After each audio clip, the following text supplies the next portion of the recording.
Hey, what's up guys? So this is Mark, and it's been a while since we put up a video. Besides, I would say when we meet, we did that video, and it's been a while since we did that. I know I haven't been making any films as of late, and there are a few reasons why I haven't been doing it lately, or I haven't been planning on anything or advertising on the Facebook, on my Facebook, and there's probably a few announcements I want to make too. Markr Films is not dead. We're in hiatus for a minute. When we did these films, the biggest thing is I was trying to make films that were basically showing off the new actors and actresses that are coming into Markr Films, and the ultimate goal was just to show them off, like show what they can do, you know. We're not making films for a while, or at least for like 3 or 4 months from now. I don't know, it depends. That's at most. But here's the thing, the reason being is that I don't have a camera of my own. You see, this camera right here, oh, by the way, this is the new lens I got. Oh, it's amazing. It's a what's this, a Tokina 11 to 16 millimeter lens at f2.8, so it's a really good lens for what it is. I love it. It's very wide. It's made for an APS-C sensor, which I will explain, because most people have these kind of censored cameras in Canon, especially since I got a Rebel T3i in America. That's what it's called, but in like Europe and stuff, it's called the 600D. This is the Canon 600D. This is my camera. This is my girlfriend's camera. The thing is, it's not the main reason is why I need a new camera. It's not because my girlfriend lets me use this, and some people will say, "Oh yeah, Mark, why you want a new camera when your girlfriend lets you use this? Use her camera, you know?" And I just say, well, dude, there's other things you have to think of. Like in this case, what if I break this? What if something bad happens to this camera? I'm responsible for that. I have to pay for that. And the point I'm making is that I need a new camera, and I need something to replace this. And like I said, if I break this, I can't do films anymore, not for a while. But anyway, so in this case, I've been looking for cameras lately, and that's why the productions have been in hiatus at this point. In this case, I've been looking at a few cameras, so I'm going to get heavily into this. If you're not into cameras at this point, skip this part, because a lot of this is going to be heavily like under terms and knowledge of cameras in general. But if you're into this, or if you want to learn, I'll give you a little tiny summary of each thing that I'm trying to explain. If I'm going to get my new camera, I want it to be better than what I'm used to. The thing is, DSLRs are great. Canon DSLRs are great for beginners. To be honest, even the Canon 5D Mark III and all that has this little limitation that I cannot handle anymore. So that limitation is called a codec, which is common on a lot of cameras nowadays. For people that like to do like their films off of Canon, that's great. There's nothing wrong with them. But in some cases, when you know you've learned enough and you've done enough to your practices are basically a masterful craft, and you feel like you want to do some more with your films to make yourself go into the professional spot, these aren't the cameras for it, to be honest. And I know that there's some people that say, oh, but you need Magic Lantern. Magic Lantern fixes all those complications, but that's features, guys. That's a feature right there. Those are features that fixes all that. That's where you get the zebras. That's where you get the zebras in like the LCD screen, like your your waveforms, your RGB parades and stuff like that. That's how you can see that through the camera, and you can fix it manually. And that's great. That's why these are great, because you can fix everything manually. It gives you ways to change the ISO, the aperture, and the shutter speed on the fly. And that's why these are great for filming. The thing now, for me though, especially for me, I need a camera that's a little bit more professional than that now. And that's where my first camera is coming in. So my first camera, which I'm planning to get, is between 4 cameras. The first one that I originally wanted to get, you know what, actually, there's 3 reasons why. For one, this isn't my camera. The second reason, so here's the second reason, is I need a new camera, and I've been looking at a few cameras. So here's the second reason. I'm looking for a camera that's better than this camera. It's better than another camera I've used, like all the other Canon cameras I use. I needed a cinema camera. So a lot of the cinema cameras I've seen are the ones that I put in order. So this is from first to last. That's a pun. That's a banned pun. Sorry. Anyway, so from first pick to last pick, I went from the GH4, the Blackmagic cinema camera, not the production camera because that's just way over the price range, the Blackmagic Pocket cinema camera, and lastly the Sony A7S II. Okay, here's the reason being for all 4 of these, why I've been trying to pick between each one. So the main reason is budget. Cost efficiency, as I like to call it. If it's cost efficient, then it works, you know. But I've been having trouble trying to decide, because I'm trying to look for a price over matter kind of feel. So here's the thing. My first pick was the GH4, and the main reason is because it's the fucking cheapest cinema camera that's in 4K. Okay, well, there's GoPro. I mean, that's probably cheaper, but the only reason why it's cheaper is because it's meant for something else. And plus, it has that fisheye lens look, and that's not cinema, guys. So my point being, the GH4 is the cheapest 4K camera in the market. It goes around $1,500 in price in US dollars, for $1,500, which is actually a pretty cheap price for a cinema camera. That sounds amazing because it also has 4K. It records in 4K. It has all the features of Luma that you can get on getting off of Magic Lantern on Canon without heating up your camera or anything, and it can shoot in true 24 frames, which is actually the frame rate that usual films are recorded in. So that's cool, and it has slow-mo, which is really cool. I mean, 96, the highest is 96 FPS slow-mo, which is higher than 60 frames, which most people do in 60 frames, unless if they get better cameras. This is another one of those things where you get a better camera, you get better slow-mo. So it gives an 8-bit look, and I know that looks good already on that kind of camera, but when you use the HDMI cable to pull out your feed from the camera body of a GH4 to, say, an external video recorder or a 4K field recorder, you can get 4K video in these codecs that are higher than H.264, which H.264 is an internet codec that's common. It's a common internet codec that we see honestly like in a lot of films now. This is like, for instance, what I'm recording right now is H.264 right there. This is H.264 codec right now, and the colors are everywhere. They're not natural and all that.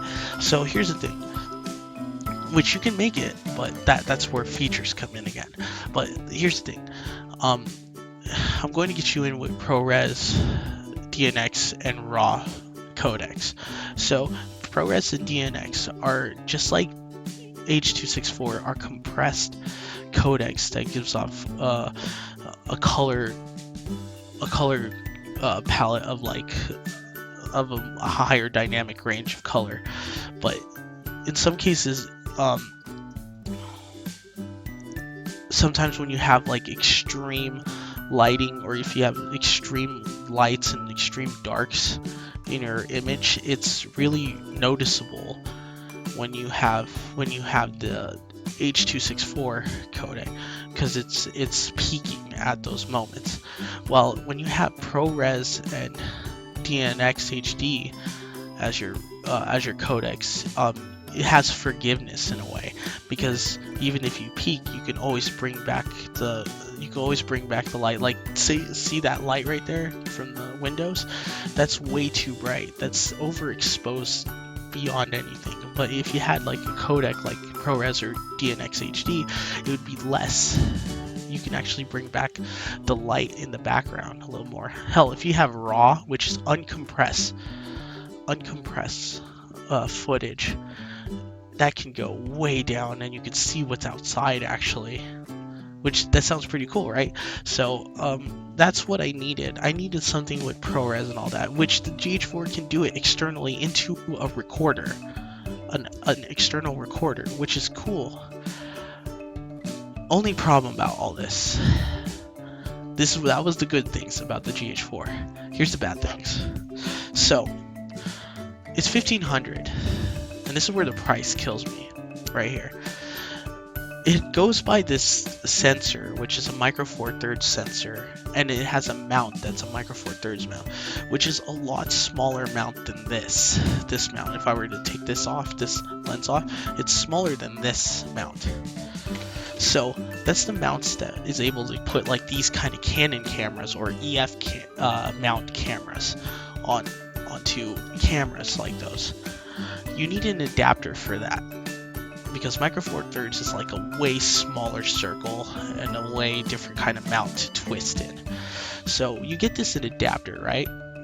And it goes into Canon adapter it goes into a Canon EF mount adapter, and these things are called Metabone speed boosters, for instance. That's one of the adapters you get, and that's actually one of the most popular adapters available right now for those kind of cameras. And what they do is they give you one stop of light extra in your aperture, which means you get more light to come into your image without having any problems with noise, which is nice. Another thing it does, it turns your sensor. Here's another one of those technical things I'm about to tell you. So a Micro Four Thirds mount sensor is, I would say, is it 3 times smaller? Don't quote me on this. I'm not very knowledgeable, but I know exactly what it does. So basically, it takes the form factor of the Micro Four Thirds mount. Just imagine this being a Micro Four Thirds camera. So your sensor is way smaller than this camera sensor. It's like way smaller. But what's cool about it, say if you have the Metabone speed booster and you put the adapter on, one thing it will do, it will like magnify your Micro Four Thirds mount into this kind of sensor, which is an APS-C sensor, which is actually close to a Super 35mm film. It's the same size as that of those kind of cameras back in the day, and it's the closest. These APS-C cameras, it's like this, like the Rebel TI and all that. You guys already have the closest cinema-based sensor possible to a 35mm film back in the day. Well, the thing is that's cool about this is it turns your Micro Four Thirds mount from the GH4 into a 35mm, a Super 35 sensor, which is really cool, because then at that point you have a sensor of that big size. But the problem is, why it kills me a little bit, why I'm not choosing that, it costs $680. So I'm not gonna say that justifies anything for getting a good camera, because you can get the GH4, but if you really want a lens on it, you have to buy a micro four thirds lens style. Like, you gotta, if you want to get the same lens as this 28 to 70 millimeter lens, you have to get a damn freaking micro four thirds version of this to get like the equivalent amount of this, which sucks ass. It'll probably be a different size actually, because it's a lot smaller, so this would probably be like around like 20 to maybe 55 millimeter or something around there. So my point is being that what you get out of that is that you're paying $1,500 for a damn camera that is cheap for 4K, yes, but you're paying extra just to put these kind of freaking lenses on it. At that point, that's already $2,200 at least, or probably most, depending on the taxation and stuff of shipping and tax collecting. And that's the thing that kills it already, right? That's not even a cheap cinema camera at that point. It defeats the purpose of it being cheap in the first place. Another thing is that in order to get 4K in the bigger codecs like RAW, ProRes, and DNx HD, you have to buy it, the external recorder, which cost $1,000. So now you're paying $3,200. The adaptability of it can kill it too, because you're paying way more than you originally wanted. And that point is what I'm making, where the GH4 is out at this point.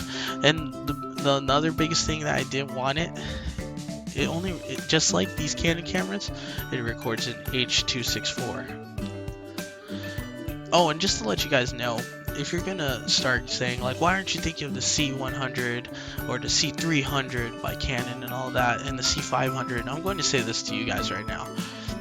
Those things record in H.264. Sometimes I don't get those really good moments where I can record a film and just go, oh shit, I got everything on good point. Oh, that's good enough, you know. And then all of a sudden you find out your footage is, when you import it into Premiere Pro or DaVinci Resolve, you go, damn, that is way too overexposed. Damn, my naked eye couldn't see that, you know.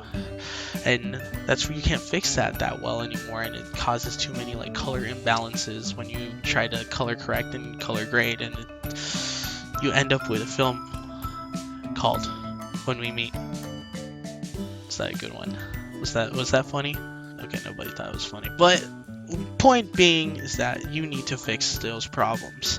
And sometimes you're on a schedule. You're trying to get it as fast as you can. You need to get your actors ready. You need their scheduling to be right. You need to finish this shoot in less than a few hours. You need to, or open a whole day so that you can fix this to what it is. And you're facing, when you're outside, you're against the sun, because you can't predict the sun at all. You can predict it based on things, but you gotta understand there's also clouds to come in and shit like that. So that's my point exactly. Like, I need a camera that can compensate for those problems and go for a professional level that will make things a lot easier. So my next pick from the GH4, since I wanted to get away from that, was I wanted to get a 4K camera. And this is where the A7S II comes in. The A7S II is marked among many cinematographers as being the greatest low light monster ever. I mean, low light is a problem now. Low light is a problem for people making documentaries, for people that likes to do dark shots, not putting too much light, because you know you want to make those dark scenes look really, really cool. So what you do is that you get the A7S II, which is a low light monster. So basically you don't have to bring up the ISO way too high. Actually you can in that kind of camera, but what I mean is that your noise level won't be too prominent to the point where it looks bad. Like if you see like on this thing, you see those little squarey dots that's moving everywhere. If you really look at this video, you can see all those little like pixelations moving all over, that's noise.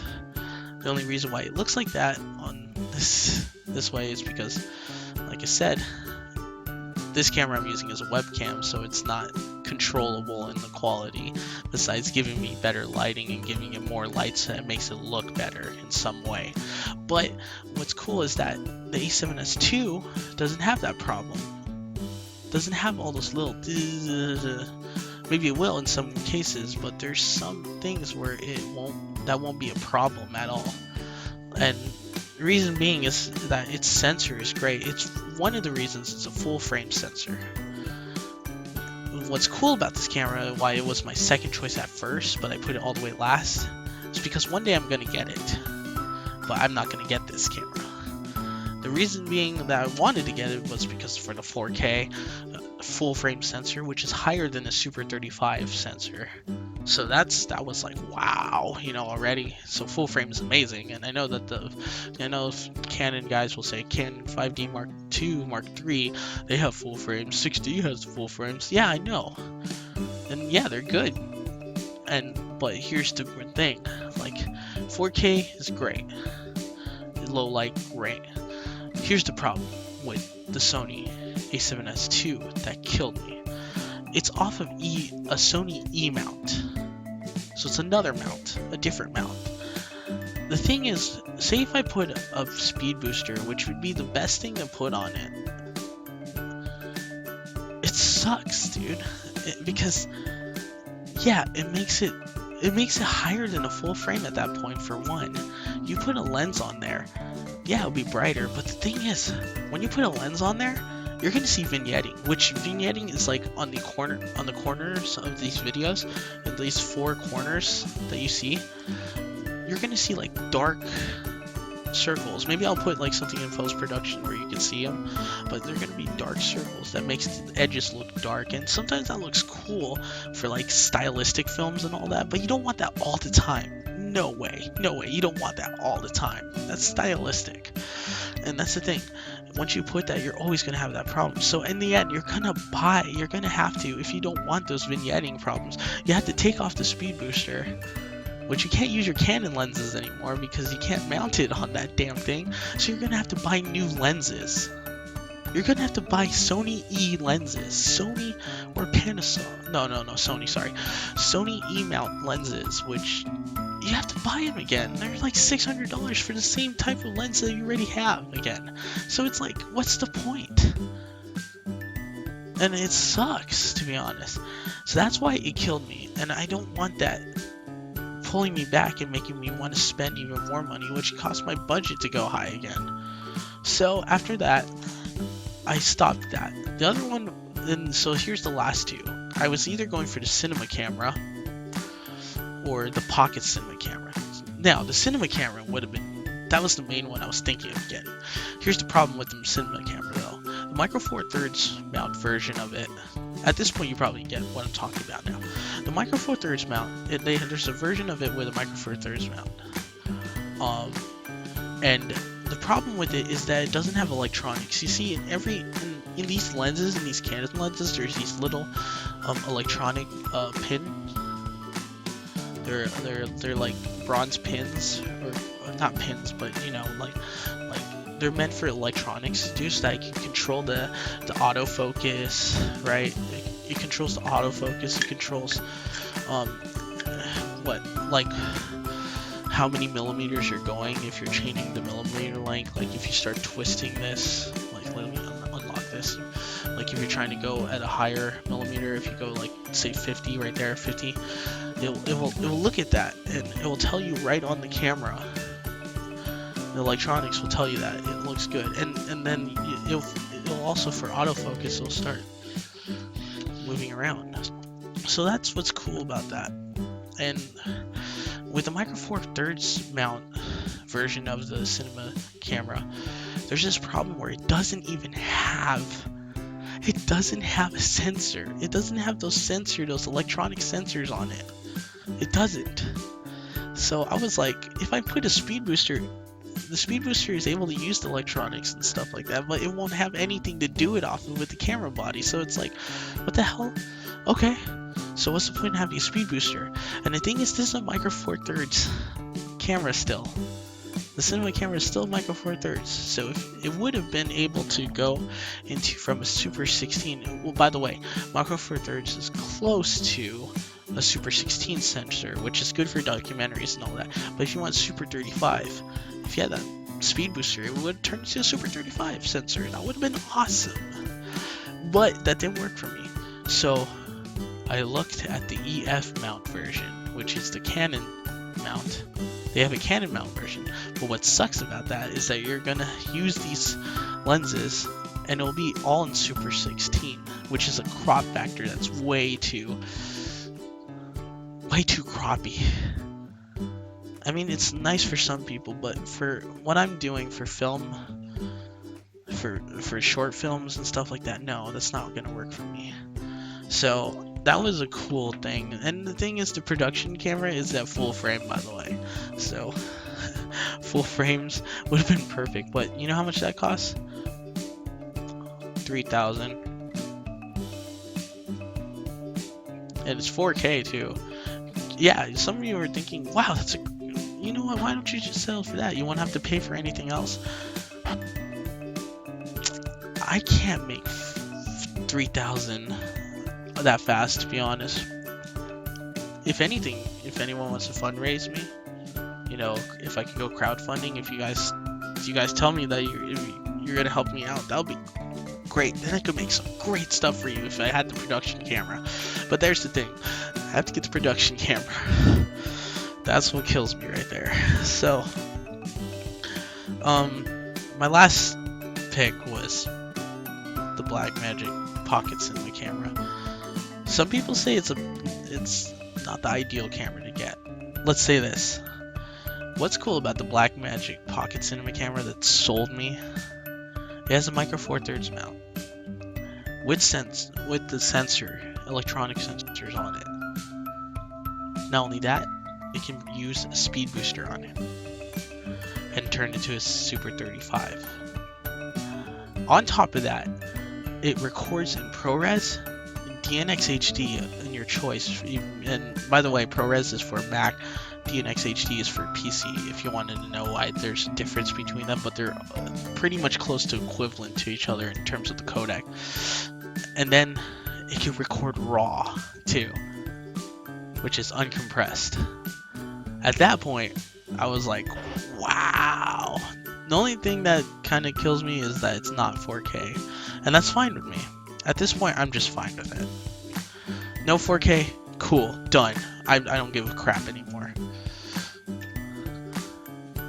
Now, here's the thing.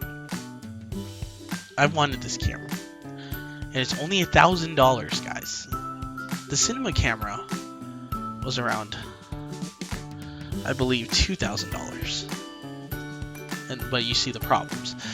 The A7S II is $3,000.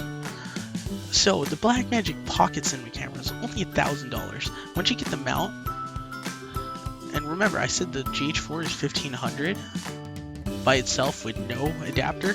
If you put the speed booster on the Pocket Cinema camera, it costs us almost close, just $100 more to it than the GH4, but it's almost close to the same price. At that point, you could use all your lenses now. And you can take them off and put the Micro Four Thirds. You see what I mean? It's so amazing. Like, it's at that point, you're just like, damn, I got a better camera. Yeah, it's not 4K, but I can deal with that as long as I have ProRes and DNX HD, which I believe is a better codec in recording, and I can color correct and grade a lot easier with that on the fly too, because I don't have to deal with like scheduling problems and all that, and I can just get the best as I want it to be. So that's the thing that makes it cool for me. The only problems about this camera is that its battery life sucks, but there are accessories, there are like third-party accessories that can fix that problem. It's lighter, so once you put like a heavy lens like this is pretty heavy for a lens. If you put a heavy lens or aluminum lens on it, it will start, when you put it on, it'll be heavier than like front side heavy, and it would suck. But then at that point, a lot of the stuff is like little minor tweaks that you can fix. Yeah, it will go up to maybe 2,000 or 2,200 at most. But at that point, I already had everything that I need. I don't even need an external and all that. And I think it shoots already in 10-bit too. Because it says it has 13 stops of dynamic range, which is the same as the cinema camera. Extremities and putting in a balance, and also the color quality is a lot better too. Gives you a larger color spectrum, which is amazing already. So at that point, I was like, I'm sold. I'm gonna buy this camera. Which leads me to this now. The third reason. Yes, we're finally at the third reason. I'm so sorry that took forever. I just wanted to give you my points and my little analogy of why I pick a camera over the other cameras. You know, I'm going to NAB this month from the 18th to the 21st, I believe. Okay, NAB show 2016. I'm going to this convention. The reason being is because this is the biggest cinema broadcast, anything based on film itself, show in the world. Anybody goes here to check out the newest cameras that are available and coming out soon on consumer and professional markets. So the thing is that I'm letting you guys know why I'm telling you guys this. It's because I'm holding off on buying that Blackmagic Pocket cinema camera. Now here's the reason. This is one of the throwbacks of doing this. The productions of these films will take longer, but I think at this point you guys kind of figured that, and I know you guys stick with me in this film, in making these films, and you guys still are here. If you guys are watching this, you're still here, and I thank you. I thank you for being patient. It's been really hard, especially with somebody that's in the low budget, you know. But anyway, so NAB is about to show up all the new Blackmagic cameras. Canon's going to show their new lineup of cameras. Panasonic, freaking Sony's going to show off their new cameras. So the point is that they're making a new Blackmagic Pocket cinema camera, and the rumors are that it's going to be in 4K. What? 4K? You're saying what? And I was saying what? Yeah, 4K. And it might be. You're probably thinking, oh, Mark, it's going to be $500 or more. Yes, it's going to be $500 or more. But you know what? I don't give a crap, because 4K is worth that. And it keeps me up to date in this market. This market that's like pushing for the standard, 4K being the standard now. So this is the cool thing about this, guys. I'm going to this convention. I'll be giving coverage, like small coverages on the cameras I'm thinking of getting. And if it's true, if this Pocket Cinema camera is going to 4K, that already sells me. I don't care if they say, oh, we're fixing the battery too and all that. I don't give a fuck. I can always fix those things if they don't fix it or not. Because at that point, it's a selling point. Once it's at 4K, that's an even more bigger selling point than I originally thought. And it's worth my money.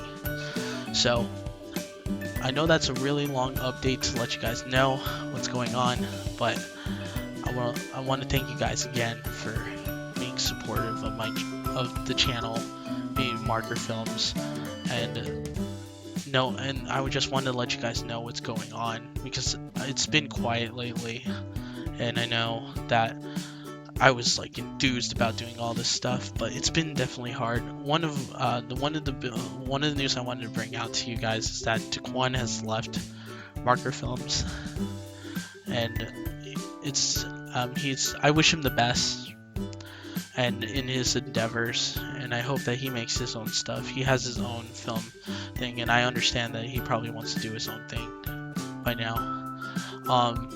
But I do want to mention that it's going to be a lot different. The films are going to be a lot different from now on, and they're going to be written out this time and actually have quality. Once I get this new camera, my quality will change drastically, and I will give you something that you can look at and be like, wow, that looks like it should be in Hollywood. That's the quality I want to go at. I'm still gonna rent camera bodies, but the point is I'm trying to replace my girlfriend's camera so I can actually have my own camera that when I break it, it's my fault alone and I have to pay it myself. So that's the point I'm making. So thank you guys again, and I hope you guys enjoyed this, and I will do my best to let you guys know what we're doing, and there's going to be coverage, so there's going to be active things going on in Markr Films channel now, because I need to make this thing a little bit more active. It's not active at all. So if you want, you can also come to my there's going to be a little card, I think, on this side. Yeah, it's going to pop up on this side. This is a card stating that that you can come to my other channel, which I talk about video games, and I put some of my films on there too, but like short versions of the films, and basically I put like trailers of like upcoming things on there too. But anyways, you could come there, and then you could come here and I might do tutorials on cameras. I'm gonna learn a lot more about these in scientific terms, because I'm the type of guy that learns about stuff to the scientific spectrum of things. I like to learn everything from the inside out. So if you guys are willing to learn that, if you guys want to see more of that, to see how I do my things, please comment, like, subscribe, tell your friends about this channel, and yeah, so this is it, guys. This will let me know what we need to do. So I hope I get that. I hope I get a new camera, and I'm kind of excited. I'm going to NAB, and I'm going to take a lot of pictures. So follow me on Instagram as well. I'll put my link down in the description so that people can go into my Instagram as well. If you want, I will also be on my Twitter.